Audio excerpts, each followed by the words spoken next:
Hey everyone, Jacob from BarrelBlok. This video is intended for those who are just receiving their new BarrelBlok or rifle block in the mail. In this video we're going to show you how to install it, set it up for use properly, and of course get the most out of training with your BarrelBlok.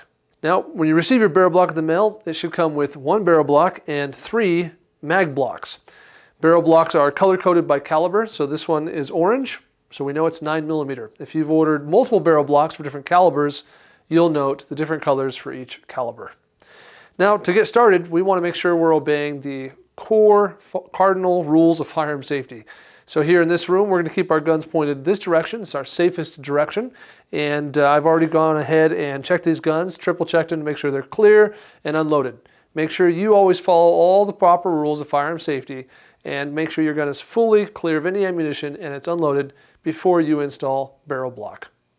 All right, to get started, go ahead and take your handgun and lock the slide to the rear. Here I have a Glock 19, and so I've gone ahead and locked that slide to the rear, as so.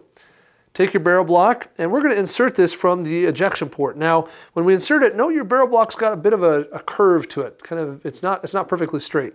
We want that curve either oriented up or out away from the ejection port. That's going to make it easier later when we go to remove the BarrelBlok. We'll go ahead and we insert it through the ejection port. Now when you start to push it in, of course, you might feel a little bit of resistance in the barrel. That's pretty normal, that's natural, not a big deal. So one thing you might do is kind of try and bend the BarrelBlok forward temporarily and then reduce that strain and go ahead and push it forward and in. Now once you have it kind of in here, you can put your finger right in the ejection port and kind of ease it into the chamber. It should go in nice and smooth, or you can just release the slide forward and that'll fully seat the BarrelBlok for you into the chamber. Now that the BarrelBlok is installed and you can see it protruding from the front end of the muzzle, we know the gun is fully inert and incapable of firing, incapable of chambering any ammunition at all for that matter. Your gun is now set up and ready to train. Let's talk about mag block.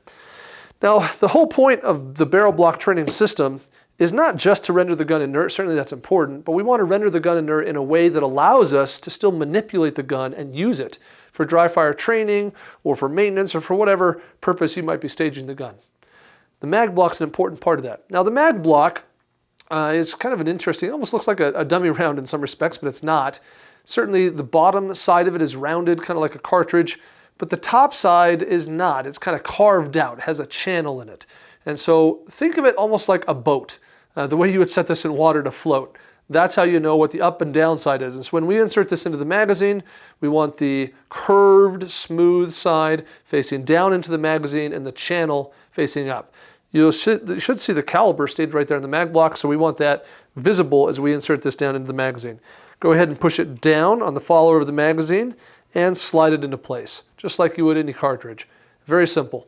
With this in place, the follower of your magazine has now been depressed, and that means that when you work the slide on your handgun, you won't have any slide lock.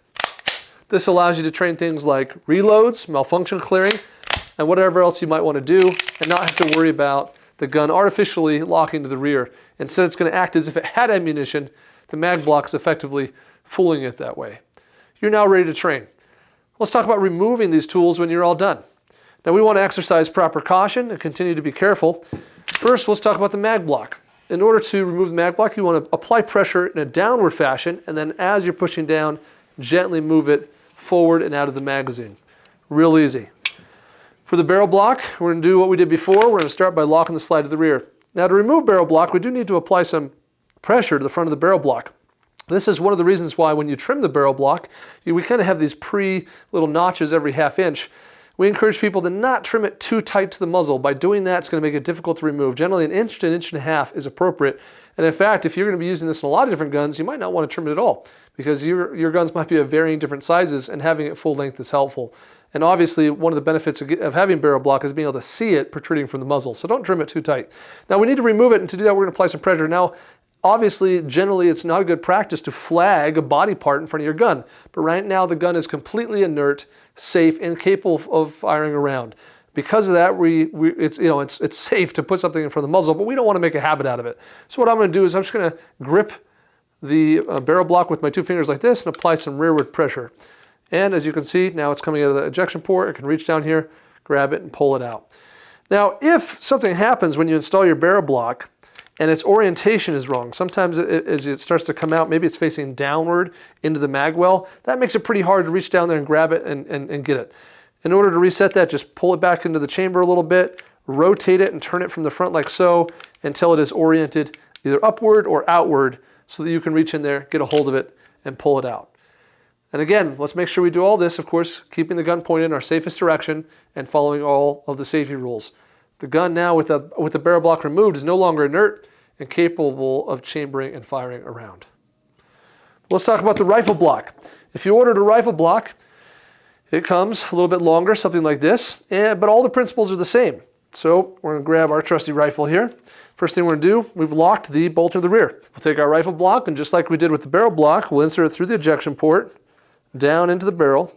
You're unlikely to get any resistance at all. Now, one thing to note about rifle block, we've found that there's some slight variances in the chamber when it comes to 223 Remington or 5.56 NATO. Now, the rifle block is made for 5.56, so when you get to this point and you go to kind of push this into the chamber, if you experience any resistance, if it feels like it just won't go in, don't force it and do not release the bolt forward. That's going to really jam it in there and make it difficult to remove. In this case, this barrel is very much so in spec, no big deal. It goes in nice and smooth, and we're good to go. I can release the bolt forward, and we're ready to train. And as you can see, our rifle is inert and incapable of chambering or firing a round.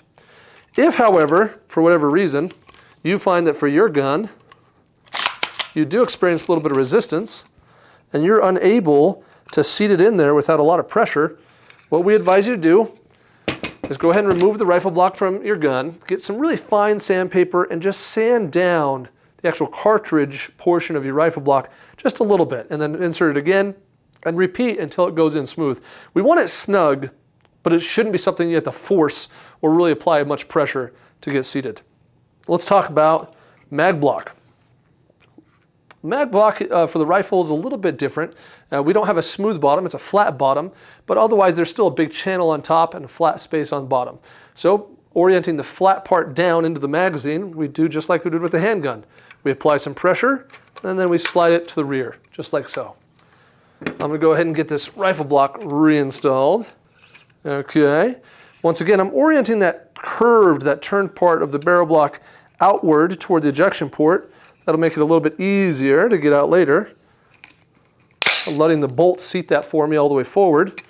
And now inserting my magazine with mag block installed, and we're ready to train. The gun is incapable of seating around into the chamber and incapable of firing. You're 100% good to go.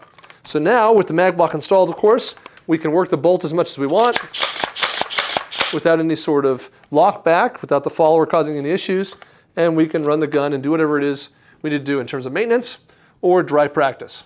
To remove, once again, we need to lock the bolt to the rear. We need to, again, being careful to not create a habit of putting our hand in front of the muzzle, but also knowing this gun is completely inert and incapable of firing. Just going to grab it a little bit, apply a little bit of pressure. Oh, I got the habit turned on me, so I'm going to turn a little bit. There we go. Now it's coming out the ejection port. Grab it and remove it. For the mag block, just like the handgun, we push it down into the magazine and slide it forward and out. Just like that, guys. Remember to follow all safety rules when handling a firearm in any circumstance, and certainly in dry practice or in an environment where you're going to perform maintenance or any other administrative task. Always render that gun inert. Install your BarrelBlok, get your mag block in there so you don't have to worry at all about having a negligent discharge. From BarrelBlok, thanks for your business.